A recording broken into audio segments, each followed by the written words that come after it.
आप सभी को राधे राधे। आज हम लोग फिजिक्स का टॉपिक वैद्युत एवं विद्युत धारा से रेलवे में जितना भी सवाल पूछा गया है उसका क्वेश्चन नंबर 333 से शुरू करेंगे। इससे पहले हम लोग 332 तक कंप्लीट कर चुके हैं। तो आज का पहला सवाल है कि कौन सा अक्षय किसी इलेक्ट्रिक परिपथ में 10 डीसी को ब्लॉक करने के लिए प्रयोग में लाया जाता है। आंसर हो जाएगा ऑप्शन बी, धारिता। अच्छा, ऑप्शन ए में लिखा हुआ है प्रतिरोध। प्रतिरोध क्या होता है? प्रतिरोध का ऐसा मात्रक क्या होता है? ओम होता है। अगला सवाल है 334 नंबर। कहता है कि ये 96,500 कूलम विद्युत धारा से विद्युत अपघटन करने पर एसटीपी का फुल फॉर्म होता है स्टैंडर्ड टेम्परेचर प्रेशर पर कितने लीटर ऑक्सीजन प्राप्त होगी। आंसर हो जाएगा ऑप्शन ए, 22.4 लीटर। अगला सवाल है 335 नंबर। कहता है कि तापमान की वृद्धि के साथ कार्बन प्रतिरोध होता है। आंसर हो जाएगा ऑप्शन सी, अपरिवर्तित रहता है। अच्छा, तापमान की वृद्धि पर कार्बन प्रतिरोध क्या होता है? कार्बन प्रतिरोध कह रहा है, इसलिए सॉरी दोस्तों, आंसर इसका ऑप्शन डी है, घटता है। तापमान की वृद्धि के साथ कार्बन प्रतिरोध क्या होता है? घटता है। कार्बन प्रतिरोध दिया है ना, इसीलिए आंसर हो जाएगा घटता है। और सिर्फ प्रतिरोध पूछेगा तो बढ़ जाएगा, आंसर बढ़ता है हो जाएगा। लेकिन इसमें क्या हो जाएगा? Answer option D. अगला सवाल है 336 नंबर। कहता है R1 और R2 दो प्रतिरोध समांतर में जुड़े हैं। प्रतिरोध R1 व R2 का अनुपात 4:1 है। R1 व R2 में प्रतिरोध विद्युत का अनुपात होगा। आंसर हो जाएगा ऑप्शन ए, 1:4। अगला सवाल है 337 नंबर। कहता है समान वैद्युत उपकरण के लिए फ्यूज तार में निम्नलिखित गुण होने चाहिए। ऑप्शन ए में लिखा हुआ है मोटर तार। ऑप्शन बी में है मोटा तार, पतला तार। सी में है ये निम्न गलनांक मिश्र धातु। और ऑप्शन डी में है कि उच्च गलनांक मिश्र धातु। तो आंसर हो जाएगा ऑप्शन सी, 2 और 3 सही है। पतला तार और उच्च गलनांक वाला मिश्र धातु होना चाहिए। अगला सवाल है 338 नंबर। कहता है आवेश के बीच का आकर्षण या प्रतिकर्षण बल पालन करता है। आंसर हो जाएगा ऑप्शन सी, वर्ग के नियम भी और व्युत्पन्न के नियम भी।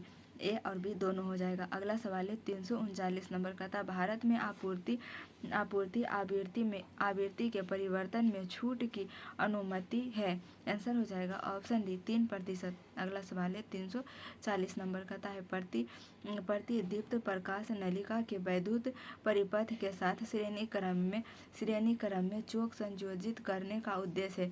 आंसर हो जाएगा ऑप्शन डी, पावर फैक्ट्री को कम करना। अगला सवाल है 341 नंबर। कहता है विद्युत उपकरण को क्यों भू संपर्कित किया जाता है। आंसर हो जाएगा ऑप्शन बी, आघात से बचाव के लिए। अगला सवाल है 342 नंबर। कहता है कि किसके अंदर धारा प्रवाहित होती है। आंसर हो जाएगा ऑप्शन डी, ग्रेफाइट। अगला सवाल है 343 नंबर। कहता है घर के बिजली का बिल किसके आधार पर आता है। आंसर हो जाएगा ऑप्शन सी, वाट के आधार पर आता है। अच्छा, ऑप्शन बी में लिखा हुआ है एम्पियर। एम्पियर किसका ऐसा मात्रक है? विद्युत धारा का ऐसा मात्रक एम्पियर होता है। और वोल्टेज किसका ऐसा मात्रक है? आप इसे कमेंट बॉक्स में बताइएगा। अगला सवाल है 344 नंबर। कहता है पीजो विद्युत प्रभाव डैश द्वारा विद्युत उत्पादन है। आंसर हो जाएगा ऑप्शन डी, दाब के द्वारा ये आंसर क्या हो जाएगा? Option D. अगला सवाल है 345 नंबर। कहता है डीसी जनरेटर का क्रांतिक प्रतिरोध आरसी होता है। आंसर हो जाएगा ऑप्शन सी, गति के समानुपाती। अगला सवाल है 346 नंबर। कहता है फ्यूज का तार बना होता है। आंसर हो जाएगा ऑप्शन सी, शीशा और टीन से फ्यूज का तार बना होता है। अगला सवाल है 347 नंबर। कहता है ए भुजा वाले वर्ग के चारों कोनों ए बी सी और डी पर क्रमशः प्लस क्यू माइनस क्यू 4 बिंदु आदेश रखे जाते हैं। वर्ग के केंद्र ओ पर विद्युत विभव होगा। आंसर हो जाएगा ऑप्शन डी, क्या होता है, शून्य होता है। अगला सवाल है 348 नंबर का था, समान वोल्टेज के लिए दो विद्युत बल्ब का पावर 100 वाट तथा 200 वाट है। यदि उसका प्रतिरोध R1 और R2 है तो क्या होगा। आंसर हो जाएगा ऑप्शन बी, R2 बराबर R1। अगला सवाल है 349 नंबर, डायनेमो परिवर्तित करता है। आंसर हो जाएगा ऑप्शन सी, यांत्रिक ऊर्जा को विद्युत ऊर्जा में। और ऑप्शन बी में लिखा हुआ है विद्युत ऊर्जा को यांत्रिक ऊर्जा में विद्युत मोटर परिवर्तित करता है और यांत्रिक ऊर्जा को विद्युत ऊर्जा में डायनेमो परिवर्तित करता है। अगला सवाल है 350 नंबर का था, इलेक्ट्रॉन वोल्ट मात्रक है। आंसर हो जाएगा ऑप्शन डी, ऊर्जा का। इलेक्ट्रॉन वोल्ट किसका मात्रक है, ऊर्जा का मात्रक है। और शक्ति का ऐसा मात्रक क्या होता है, वाट होता है। विभवांतर का ऐसा मात्रक वोल्ट होता है। अगला सवाल है 351 नंबर का था, 100 वाट तथा 500 वाट के बल्ब के प्रतिरोध का अनुपात क्या होगा यदि वोल्टता समान हो। आंसर हो जाएगा ऑप्शन बी, 5:1 हो जाएगा। अगला सवाल है 352 नंबर का था, n समरूप प्रकाश बल्बों को जिसमें से प्रत्येक को कतिपय वोल्टेज सप्लाई से P शक्ति लेने के लिए डिजाइन किया गया है।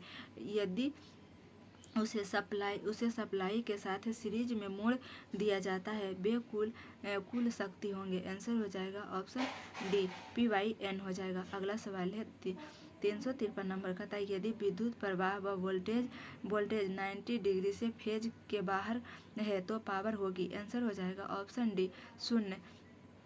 अगला सवाल है 354 नंबर का था, एक फ्यूज का तार उपयोग के जरिए किया जाता है। किसका उपयोग के जरिए किया जाता है। आंसर हो जाएगा ऑप्शन बी, प्रत्येक धारा प्रवाह के समय विद्युत परिपथ को तोड़ना। अगला सवाल है 355 नंबर का है कि प्रतिदीप्त प्रकाश नलिका में निम्नलिखित गैस होती है। आंसर हो जाएगा ऑप्शन बी, आर्गन गैस होती है। अगला सवाल है 356 नंबर, कहता है कि 4 ओम प्रतिरोध की 4 कुंडलियां श्रेणी क्रम में जुड़ी हुई है, उनका समतुल्य प्रतिरोध होगा। आंसर हो जाएगा ऑप्शन ए, 16 ओम। अगला सवाल है 357 नंबर, कहता है डीसी की अपेक्षा एसी का क्या लाभ है। आंसर हो जाएगा ऑप्शन डी, न्यूनतम शक्ति क्षय के साथ उसका संचरण लंबी दूरी के लिए किया जा सकता है। आंसर हो जाएगा ये। अगला क्वेश्चन है, कहता है रेक्टिफायर का प्रयोग किया जाता है। आंसर हो जाएगा ऑप्शन डी, एसी को डीसी में बदलने के लिए। अगला सवाल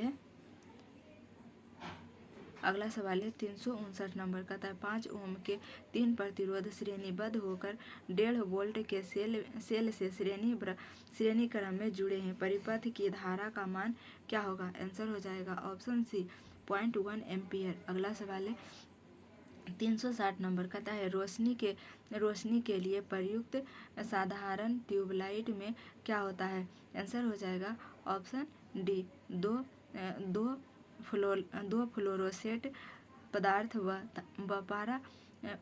आंसर हो जाएगा आंसर हो जाएगा ऑप्शन डी। क्वेश्चन क्या है, रोशनी के लिए प्रयुक्त साधारण ट्यूबलाइट में होता है।